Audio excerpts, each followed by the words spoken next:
Moving on to the next part of the car, and probably my favourite that I like to talk about is the suspension package. Okay, so some of the common damper brands you'll see up and down pit lane are Bilstein, KW, Oland.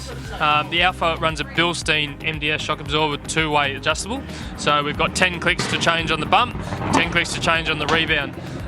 Simple but work very effectively. That's attached to a custom bespoke billet aluminium CNC hub. It's all cars up and down pit lane have their own hub design, and that's homologated to use throughout the whole season. So it's quite lightweight, very strong and effective. So we've got a lot of adjustability with that, so we can change our bump steer on the go, our roll center position, and then on top of that we've got our custom made anti-roll bar attached to that as well.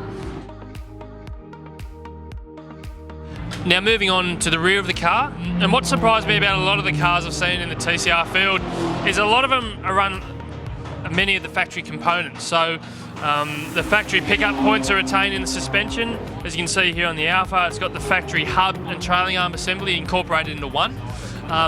Reason for that is basically simplicity and cost. With that, a lot of the rubber bushings are taken out and spherical bearings are put in place. We don't need any of those rubber bushings in a race car.